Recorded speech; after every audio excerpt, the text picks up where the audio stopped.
momentum. And I just was curious how we were going to handle it, if they hit a big shot on us and we go down. Did our guys stick together, because people haven't moved the ball on our defense a whole lot. And if they score touchdowns, how are they going to handle it? And then the offense didn't start great either. They won the first drive, but then after that, we're kind of, having a really difficult time running the football. And, you got to have those situations. You got to have those games. You got to find out what you're really made of if you really want to win a championship. And that's what these guys are committed to doing. How impressive was it for your team not to be able to run the ball like you normally do and then be able to pass it around to weather the storm also? Well, I think that, at some point in time, you got to be able to run it. And I think that we ran it when it was necessary. It didn't start off that way, but sometimes that's a part of the game. And the way we train and the way we work and what we like to refer to as body blows, we just kept at it. And sometimes it's not there to start with, but you can't abandon it. And I think that, to me, the way we ran the football that last drive is not just because all of a sudden things started clicking. It's because we still didn't abandon it early on. And those body blows and those guys up front in some way, somehow could wear some people down to get it to the fourth quarter.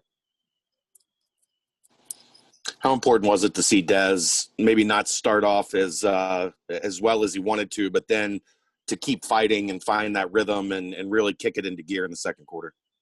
Big. The guy never ceases to amaze us. I love it when people start to doubt him or start to question how, say, what is he doing or how good is he, or can he really throw the football? And all those things, all it does for him is just make him better because it locks him in, it focuses him. And I think that to see how he handled that entire game, to handle some of the things that happened in the first, I think is it shows you what he's made of, and really, really impressive. Got big games from Lenny and Josh. Was that part of the game plan? Did you feel like the tight end was going to be a big part of this game for you? Well, they're always a pretty good size, a good part of what it is we do offensively. And it's not just catching the football. Those guys are, create some matches up inside and can block really well too. And I think early on that's, they were taking some of that away, which obviously gives them some greater opportunities. And they did not want to let Dez run the football, and that was evident. And in some ways they maybe didn't, focus on the tight ends quite as much, in order to have the ability to get them the ball and create some of those. Don't go down as running yards, but pretty close to a run in our book. So just a really good balance. And I think when we can play with some good balance, we got a chance to be really good. Where do you think that Derek's pick stacks up in the best moments that this program has had since you got here, stacking up next to like Ahmad's interception last year? It's huge. And when it turns out like this, and when, if you don't have that, I don't know that this thing ends the way it did. But I would never put it past us, because we would find a way. But I think it's one of those ones that goes down to say, hey, you at some point in time when it comes down to the fourth quarter, somebody's got to make a play. And we play a lot of on-body coverage, a lot of man stuff. And at some point in time, they're good too. And at some point in time, somebody had to step up and make one of those plays because they were out there. Let me ask that a little better. Do you feel like that's one of the biggest plays that anyone has made during your coaching tenure? Well, right now it's one of the biggest plays. Had he taken it back to the house, I'd say maybe it was as big as Sauce's. But right now it's the biggest play, and I'm grateful for that. But there wasn't one play that made this thing. That's what's so beautiful about it, and that's what I told those guys afterwards.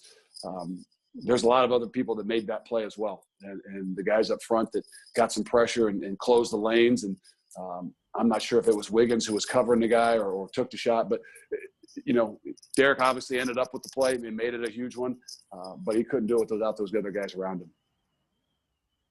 Luke, you started off with saying that you didn't want to make an opening statement because you felt like your team just made one. Do you feel like this is the statement you needed to make to just not just the committee, but to the college football world to take you guys serious as a top 10 team? You know what? I don't really mind if that's what they feel or they don't feel. If they think we should win bigger, it's a win. And it's a win when maybe everything wasn't clicking to start. And it's a win when you see what people are really made of. And it's a win because you see all three phases of the game that had to step up. We hadn't had to kick field goals this year. And Cole stepped up and kicked some really, really big kicks for us today. Had he not done that, had he not created that energy, if you think back to two years ago here, we started off pretty good. And the thing was a little different this time, and Cole didn't have to have a good game, you know, and probably those things, you know, hurt, but helped him grow. And he was a big part of this tonight, that's for sure. Let me rephrase that then. Why do you think it's a statement game? It's another game. It's another game to give us and put us in a position. It's the thing that we talk about and we want to do. We don't talk about outside, but we talk about it. We want to have an opportunity to win a championship, and we have not done that yet. And if we can do that, then it'll give us an opportunity to continue to state our case for our league and for whatever people will believe. Did you come in thinking or game planning that the tight end was going to be a vital part of this game, or was it something that as the game progressed, you just found them to be the guys that were open?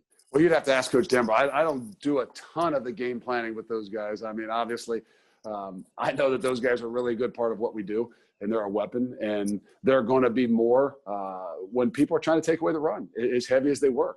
And, I mean, on a lot of those plays where Wiley and Lenny are catching those passes, you know, down the line of scrimmage, it's the middle of the field safety that's rolling down there to try to stop them. Just because of sheer fact that they were not going to let Desmond Ridder pull that ball and run, and they were not going to let Jared Dokes smash that thing up inside. So, yes, they're always a part of what it is we do. Coach Denbrock does a great job with those guys and keeping them involved. But I think it became a little bit more tonight because you got to be able to improvise and adjust and adapt. And you know, when they were rolling like they were, we got to just keep getting them the ball. Those guys up front are so vital to what you do defensively. With Elijah being out, are you happy with how those guys stood up and stepped up tonight? Yeah, those guys. Curtis Brooks stepped back in there. He'd probably been out. He played a little bit last week, or a little more last week, but he's been really kind of nursing a bad ankle that just hasn't healed. He stepped up tonight. Malik Van really stepped up for us and played a ton.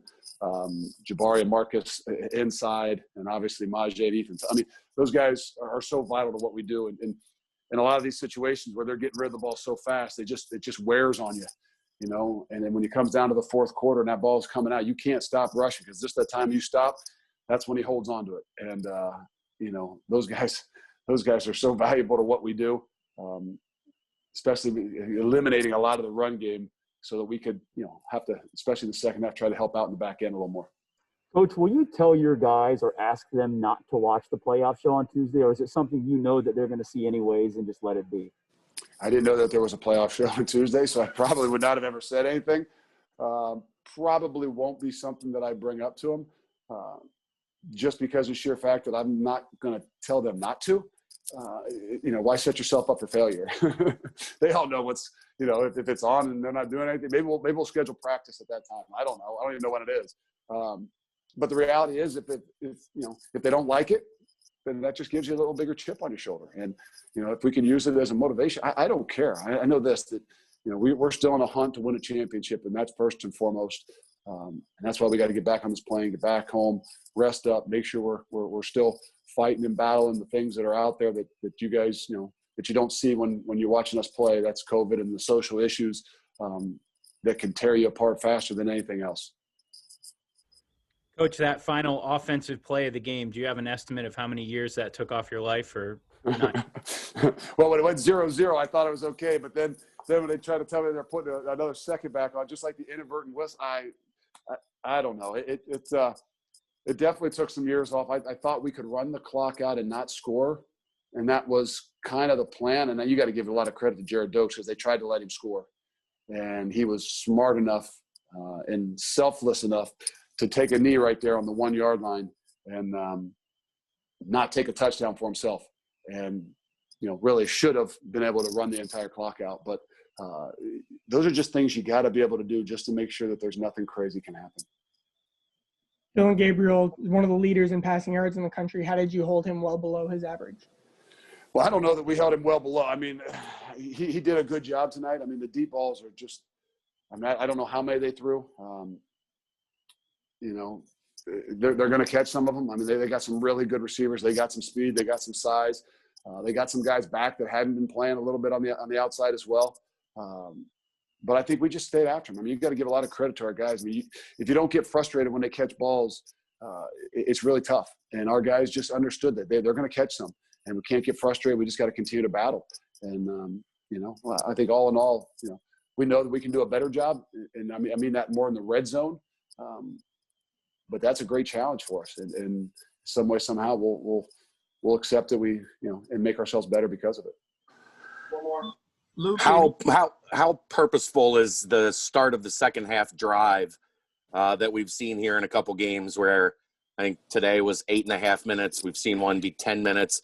I think against Houston. Is that on purpose that you're just trying to erase the will of the other team to start the half?